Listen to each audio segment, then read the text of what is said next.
بسم اللہ الرحمن الرحیم۔ السلام علیکم ورحمۃ اللہ وبرکاتہ۔ ناظرین، آج کی ویڈیو میں ہم محمد صلی اللہ علیہ وآلہ وسلم کی زندگی کا وہ مشکل ترین دور ذکر کریں گے جس میں پیغمبر اسلام نے اپنے صحابہ کرام کے حق میں وہ فیصلہ کر دیا جس کو اس سے پہلے کسی پیغمبر نے اپنی قوم کے لیے نہیں کیا تھا، یعنی قریش مکہ کا ظلم و ستم اس حد تک پہنچ گیا تھا کہ آپ علیہ الصلوۃ والسلام نے اپنی جان ہتھیلی پر رکھ کر اپنے صحابہ کو حکم دیا کہ وہ اپنا گھر وطن سب چھوڑ کر مکے سے چلے جائیں۔ ان میں سے بعض صحابہ کرام نے بخیرہ قلزم یعنی ریڈ سی کو کشتی کے ذریعے پار کر کے ایکسوم یعنی نورتھلن ایتھوپیا پہنچ گئے اور پھر وہاں سے اپنی منزل کی اور چل گئے۔ جب عمر بن الخطاب مسلمان ہوئے تو انہوں نے نہ صرف اپنے گھر والوں کو دعوت اسلام دی بلکہ قبیلہ عدی کے اور بہت سے افراد بھی مسلمان ہو گئے۔ قریش مسلمانوں کی روزمرہ تعداد کی وجہ سے خوفزدہ ہو رہے تھے، مگر حضرت حمزہ رضی اللہ تعالیٰ عنہ اور حضرت عمر رضی اللہ تعالیٰ عنہ کی حمایت کی وجہ سے کسی کو محمد صلی اللہ علیہ وآلہ وسلم کو تکلیف پہنچانے کی جرات نہیں ہوتی تھی۔ اس صورتحال میں قریش نے ارادہ کیا کہ مسلمانوں کو ایک ہی صورت میں اسلام سے دور کر دیں۔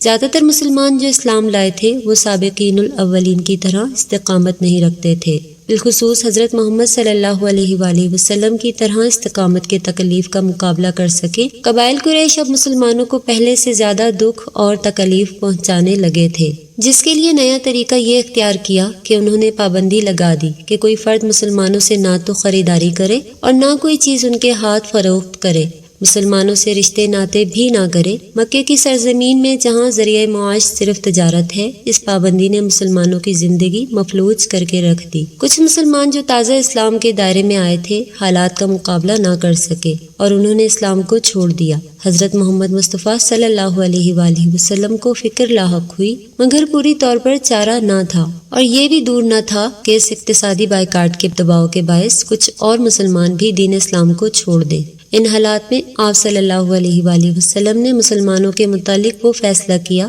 جو آج تک کسی پیغمبر نے اپنے پیروکاروں کے لیے نہیں کیا تھا۔ آپ علیہ الصلوۃ والسلام نے پختہ ارادہ کیا کہ وہ خود تو مکے میں رہیں گے چاہے قتل کر دیے جائیں، لیکن مسلمانوں کو حبشہ بھیج دیا جائے گا۔ حبشہ میں ان دنوں جو بادشاہ حکومت کر رہا تھا اس نے مذہبی آزادی دے رکھی تھی، غرض صرف یہ تھی کہ کوئی بھی مذہب دوسرے مذہب کی مزاحمت یا مخالفت کا باعث نہ ہو۔ آپ علیہ الصلوۃ والسلام نے مسلمانوں کو حکم دیا کہ مکہ چھوڑ کر حبشہ چلے جائیں اور اس وقت تک وہیں رکے رہیں جب تک مکے کے حالات مسلمانوں کے لیے سازگار نہ ہو جائیں۔ پیغمبر اسلام نے مسلمانوں کو ہدایت دی کہ اس طریقے سے روانہ ہو جاؤ کہ قریش کو خبر نہ ہو جائے۔ آپ علیہ الصلوۃ والسلام نے ان سے فرمایا، اگر اجتماعی حیثیت میں سفر کرو گے تو خواہ مخواہ قریش کو خبر ہو جائے گی، لہٰذا آپ کو چھوٹے چھوٹے گروپوں کی شکل میں حبشہ جانا ہوگا تاکہ قریش کو خبر نہ ہو کہ ہمارا ارادہ ہجرت کا ہے۔ پہلا گروپ جو مکے سے حبشہ کے لیے نکلے ان میں جعفر بن ابی طالب اور ان کی اہلیہ اسماء رضی اللہ تعالیٰ عنہا، جنہوں نے بعد میں کشتی میں سوار ہو کر بخیرہ قلزم کو عبور کیا اور حبشہ پہنچے۔ اسی مناسبت سے انہیں بحریہ نام دیا گیا، یعنی بحر پیما عورت۔ ابو طالب کے دو بیٹے تھے، ایک علی رضی اللہ تعالیٰ عنہ جن کو آپ صلی اللہ علیہ وآلہ وسلم اپنے فرزند کی طرح رکھتے تھے، بعد میں اپنی بیٹی فاطمہ رضی اللہ تعالیٰ عنہ کو بھی ان کے نکاح میں دیا۔ دوسرے جعفر رضی اللہ تعالیٰ عنہ جنہیں حضرت محمد صلی اللہ علیہ وآلہ وسلم کے چچا عباس نے اپنا بیٹا بنایا ہوا تھا۔ بڑے ہو کر ان کا نکاح حضرت اسماء رضی اللہ تعالیٰ عنہا سے ہوا۔ عثمان بن عفان جو آپ علیہ الصلوۃ والسلام کی صاحبزادی رقیہ کے شوہر تھے، اور بعض اور بھی صحابہ کرام شامل تھے۔ اس گروپ کے یہ افراد چھپ چھپ کے مکے سے باہر نکلے، سمندر کے کنارے اکٹھے ہو کر کشتی میں سوار ہوئے اور حبشہ کی طرف چل پڑے۔ مسلمانوں کا یہ پہلا دستہ تھا جس نے حبشہ کا سفر کیا۔ ان کے بعد کئی اور گروپ بھی حبشہ کے سفر پر روانہ ہوئے۔ مسلمانوں کے اس دو گروپوں کے علاوہ بھی ہجرت کا سلسلہ جاری رہا، یہاں تک کہ حبشہ میں مسلمانوں کی تعداد 109 لوگوں پر مشتمل ہو گئی۔ تب جا کر قریش کو خبر ہوئی مسلمان تو حبشہ ہجرت کر گئے ہیں۔ جماعت قریش نے عمرو بن العاص اور عمارہ بن ولید پر مشتمل ایک سفارت بادشاہ حبشہ کی خدمت میں بھیجی کہ بادشاہ سے اجازت لے کر مسلمانوں کو واپس مکہ لے آئے۔ عمرو بن العاص اور عمارہ بن ولید دونوں بادشاہ حبشہ جس کا نام نجاشی تھا اس کی خدمت میں حاضر ہو گئے اور عمرو بن العاص نے عرض کی، اے بادشاہ حبشہ، جن لوگوں کو آپ نے پناہ دی ہے یہ بڑے نافرمان لوگ ہیں، اپنے اجداد کے عقیدے سے منحرف ہو چکے ہیں، ہمارے اجداد کے عقیدے کو باطل قرار دیتے ہیں، یہ کہتے ہیں کہ ہمارے ماں باپ باطل کی پہلے پیروی کرتے رہے ہیں۔ اے بادشاہ حبشہ، جن لوگوں کو تم نے پناہ دی ہے کل کو یہ آپ کی قوم کے مذہب کو بھی تبدیل کر دیں گے، بہتر یہی ہے کہ آپ انہیں ہمارے سپرد کر دیں تاکہ ہم انہیں مکہ واپس لے جائیں اور ان کے خاندان والوں کو واپس کر دیں، کیونکہ ان کے خاندان والوں کا بھی یہی مطالبہ ہے۔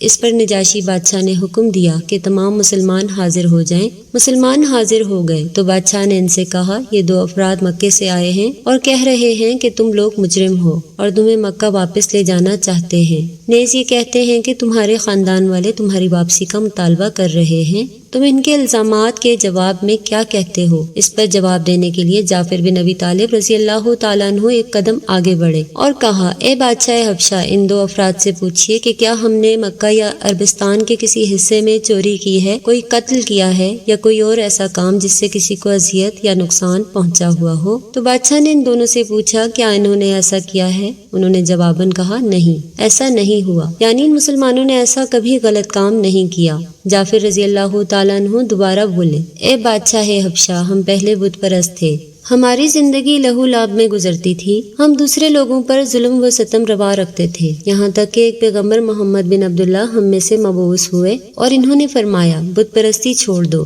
آپ علیہ الصلوۃ والسلام نے ہمارے خدائے واحد کی طرف رہنمائی فرمائی اور ہمیں تعلیم دی کہ بتوں کی پوجا نہ کرو، شہوت پرستی چھوڑ دو، کمزوروں پر ظلم مت کرو، ہم ان پر ایمان لے آئے، اور یہ 2 آدمی جو ہمیں واپس لے جانے کے لیے آئے ہیں بت پرست ہیں، یہ پتھر اور لکڑی کے بتوں کو پوجتے ہیں، کمزوروں پر ستم رواں رکھتے ہیں، اور جس دن حضرت محمد مصطفیٰ صلی اللہ علیہ وآلہ وسلم پیغمبری پر مبعوث ہوئے ہیں، یہ دونوں اور دوسرے قبیلہ قریش کے افراد ہر وقت آپ علیہ الصلوۃ والسلام کو پتھر مارتے ہیں اور برا بھلا کہتے ہیں۔ نجاشی بادشاہ نے جب دونوں طرف کی باتیں سنی تو حکم دیا کہ تحائف جو یہ دونوں لائے ہیں واپس کر دیے جائیں۔ مزید کہا، جن لوگوں نے میری مملکت میں پناہ لی ہے وہ میرے عقیدے کے بہت نزدیک ہیں، وہ بھی میری طرح خدائے واحد کی پرستش کرتے ہیں، میں ان لوگوں کو اپنے ملک سے کبھی نہیں نکالوں گا تاکہ یہ مشرکین انہیں ضرر نہ پہنچا سکیں۔ جب یہ دونوں بادشاہ کا حکم سن کر واپس چلے گئے تو نجاشی بادشاہ نے جعفر بن ابی طالب رضی اللہ تعالیٰ عنہ سے پیغمبر اسلام پر نازل شدہ اللہ کا کلام سننے کی خواہش ظاہر کی۔ حضرت جعفر نے نجاشی اور دوسرے حاضرین کے سامنے قرآن کی وہ آیت پڑھی جو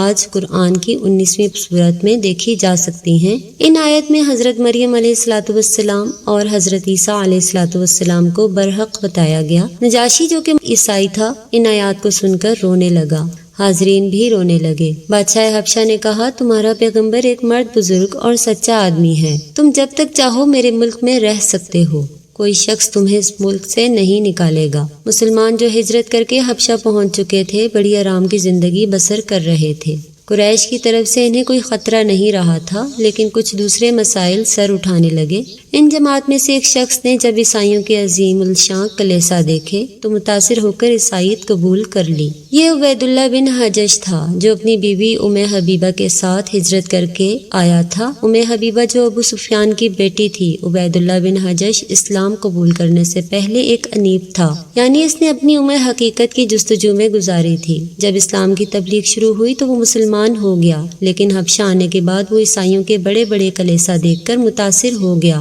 اور اس نے دین اسلام کو چھوڑ دیا۔ جب قریش کو معلوم ہوا کچھ مسلمان حبشہ چلے گئے ہیں تو انہوں نے بقایا مسلمانوں پر زندگی تنگ کر دی۔ اشراف مکہ جب کسی مسلمان سے ملتے تو اسے حقیر جانتے اور کہتے، تمہیں شرم نہیں آتی کہ تم اپنا آباء و اجداد کے مذہب کو چھوڑ دیا؟ تم کیسے اس زمین پر زندہ ہو جبکہ تمہارے بڑوں نے لات، منات اور عزا کے ساتھ محبت پر جان دی ہے؟ یہ تینوں کعبے کے بڑے بت تھے اور قریش مکہ کی اکثریت ان سے عقیدت رکھتی تھی۔ ابو جہل کی کوشش تھی کہ ان الفاظ سے مسلمان افراد کے عقیدے کو متزلزل کر دیں تاکہ وہ اسلام سے منحرف ہو جائے اور دوبارہ شرک کفر اختیار کر لے۔ وہ تاجر مسلمانوں سے جا کر کہتا کہ آج کے بعد کوئی شخص تم سے خریداری نہیں کرے گا اور تمہارے ہاتھ کچھ فروخت نہیں کرے گا، تمہارا مقروض تمہارے قرض واپس نہیں کرے گا۔ مسلمانوں کے لیے قریش نے جو سزا تجویز کی وہ یہ تھی کہ مسلمانوں سے کسی قسم کا لین دین حرام ہے، ان کا مال غصب کرنا جائز ہے، اور ہر وہ شخص جس نے مسلمانوں کا قرض دینا ہو وہ نہیں دے گا۔ تمام مسلمان محمد صلی اللہ علیہ وآلہ وسلم جیسا حوصلہ اور برداشت نہیں رکھتے تھے، خدا کی راہ میں اس اقتصادی شکنجے کو برداشت کر سکے۔ یہی وجہ تھی کہ ان میں سے کئی ایک متزلزل ہو گئے، اور وہ اشخاص جو ایمان لائے مگر عوام الناس میں شمار ہوتے تھے، یعنی اپنی اتفاقی طاقت نہیں رکھتے، ابو جہل انہیں اس قدر کوڑے مارتا کہ وہ بے ہوش ہو جاتے۔ اس طریقے سے قریش نے لوگوں کے دلوں میں دہشت پیدا کر دی، اور جو لوگ اسلام لانا چاہتے تھے یا اسلام کی طرف مائل تھے وہ رک گئے۔ مکے کے تاجروں میں سے صرف ایک ابو بکر رضی اللہ تعالیٰ عنہ ایسے تھے جو اعلانیہ محمد صلی اللہ علیہ وآلہ وسلم کی طرفداری کرتے تھے۔ جماعت قریش نے ان سے تمام تر تعلقات ختم کر دیے تھے، اور وہ لوگ جن کے ذمہ ابو بکر کے پیسے قرض تھے وہ ان کی ادائیگی نہیں کر رہے تھے، لیکن یہ تمام اقدامات بھی حضرت ابو بکر صدیق رضی اللہ تعالیٰ عنہ کو ڈرا نہ سکے، اور وہ محمد صلی اللہ علیہ وآلہ وسلم سے وفاداری میں ثابت قدم رہے، بغیر کسی لالچ اور ریا کے۔ اپنی تمام باقی جائیداد بھی اسلام پر لگا دی۔ لوگ جو مکے سے حبشہ ہجرت کرتے ابو بکر ان کو سفر کا خرچہ بھی دے دیتے۔ اسلام کے اولین دنوں میں صرف حضرت ابو بکر اسلام کے خزانہ دار تھے۔ خزانہ داروں کو تو آمدنی بھی جماعت کے ذریعے سے ہوتی ہے، اس کے برعکس یہ خزانہ دار تمام اخراجات اپنی جیب سے ادا کرتے تھے، بغیر کسی واپسی کی امید کے۔ ابو بکر صدیق رضی اللہ تعالیٰ عنہ حبشہ نہیں گئے تھے، اسی لیے آپ محمد صلی اللہ علیہ وآلہ وسلم کو چھوڑنا نہیں چاہتے تھے۔ جس دن حضرت ابو بکر نے اسلام قبول کیا تھا اس دن سے حضرت محمد صلی اللہ علیہ وآلہ وسلم کو تنہا نہیں چھوڑا تھا، لیکن اب ایک ایسا وقت آیا کہ محمد صلی اللہ علیہ وآلہ وسلم کو اطلاع ملی کہ اگر ابو بکر مکے سے ہجرت نہ کر گئے تو قریش انہیں بھی قتل کر دیں گے، لہٰذا آپ علیہ الصلوۃ والسلام نے ابو بکر کو مکے سے چلے جانے کو کہا۔ اس حکم پر حضرت ابو بکر صدیق رضی اللہ تعالیٰ عنہ بہت غمگین ہوئے، لیکن کیا کرتے کیونکہ محمد صلی اللہ علیہ وآلہ وسلم کا حکم بھی تھا اور انہوں نے یمن کی طرف جانے کا ارادہ بھی کر لیا۔ ابو بکر رضی اللہ تعالیٰ عنہ خاموشی سے مکے سے نکل کر جنوبی عربستان کی طرف چل پڑے۔ سفر کے دوران ان کا ایک ایسی جگہ سے گزر ہوا جہاں ایک بہت بڑا قبیلہ آباد تھا۔ قبیلے کے رئیس رفاعی نے جب یہ سنا کہ ابو بکر نے مجبوراً مکے کو چھوڑ دیا تو وہ بہت حیران ہوا، کیونکہ وہ جانتا تھا کہ ابو بکر مکے کا ایک بہت بڑا تاجر اور قریش کے سرداروں میں سے تھے۔ بڑے تعجب سے ابو بکر رضی اللہ تعالیٰ عنہ سے پوچھا، اے ابو بکر، کیا تم کوئی جرم کر کے اپنے شہر سے بھاگ رہے ہو؟ حضرت ابو بکر صدیق رضی اللہ تعالیٰ عنہ نے فرمایا، میں نے دین اسلام کو قبول کر لیا ہے، اسی لیے قریش مجھے قتل کر دینا چاہتے ہیں، میں اپنی جان کی حفاظت کے لیے مکے سے نکلا ہوں۔ رفاعی نے ابو بکر سے کہا، میں خود تمہیں مکہ واپس لے جاؤں گا اور قریش کو خبر کر دوں گا کہ میں نے ابو بکر کو اپنی حمایت میں لے لیا ہے، پھر قریش کو یہ ہمت نہ ہوگی کہ تمہیں کوئی نقصان پہنچا سکے۔ لہٰذا قبیلے کے رئیس رفاعی نے ایسا ہی کیا، اس نے ابو بکر کو مکہ لے جا کر قریش کے سامنے اعلان کر دیا کہ ابو بکر میرے حمایت میں ہیں، لہٰذا جس کسی نے اس پر ہاتھ اٹھایا اس کا معاملہ مجھ سے ہوگا۔ رفاعی کا قبیلہ ایک جنگجو قبیلہ تھا، اس کے تمام افراد اسلحے سے لیس تھے اور مکے کے نزدیک ہی آباد تھے۔ قریش کی جماعت نے اس خوف سے ایک قبیلہ رفاعی سے لڑائی نہ ہو ابو بکر کو اس کے حال پر مکے میں چھوڑ دیا۔ حضرت ابو بکر رضی اللہ تعالیٰ عنہ کو جب مکے کے لوگوں سے تحفظ مل گیا تو آپ رضی اللہ تعالیٰ عنہ نے پروگرام بنایا کہ اپنے گھر میں مسجد تعمیر کرے، اور انہوں نے مسجد تعمیر کی اور ہر رات اس مسجد میں بلند آواز سے قرآن خوانی شروع کر دی۔ جہاں تک تاریخی شواہد سے ثابت ہے ابو بکر پہلے مسلمان تھے جنہوں نے ان حالات میں بلند آواز سے تلاوت فرمائی۔ اکثر مسلمان تلاوت دھیمی آواز میں کیا کرتے تھے کیونکہ انہیں دشمنوں کا خوف ہوتا تھا۔ اب ابو بکر کو ایک قبائلی سردار رفاعی کی حمایت حاصل تھی، آواز بھی ان کی بڑی دل نشیں تھی، بڑی اونچی آواز میں قرآن پڑھا کرتے۔ تمام وہ لوگ جو عربی زبان سے آشنا ہیں جانتے ہیں کہ قرآن اشعار پر مشتمل نہیں ہے، لیکن کچھ آیات بالخصوص چھوٹی صورتیں جو مکے سے نازل ہوئیں، مثلاً سورہ اخلاص، سورہ لہب اور سورہ کافرون وغیرہ، یہ تمام صورتیں جو مکے میں نازل ہوئیں ان کی آیات وزن رکھتی ہیں اور ان کا قافیہ بھی ایک ہی ہے، لہٰذا حضرت ابو بکر صدیق رضی اللہ تعالیٰ عنہ ان صورتوں کو خوبصورت آواز سے پڑھتے تھے، اور ہر شخص جو ابو بکر کے گھر کے قریب سے گزرتا ٹھہر جاتا اور توجہ سے سنتا۔ عربوں کی یہ کمزوری تھی کہ کلام جو ترنم سے پڑھا جائے، خصوصاً شعر و شاعری، وہ اس کو سننے بغیر نہیں جا سکتے تھے۔ جب رات کی تاریکی چھا جاتی، مکے میں خاموشی طاری ہونے لگتی، لوگ اپنے اپنے گھروں کی راہ لیتے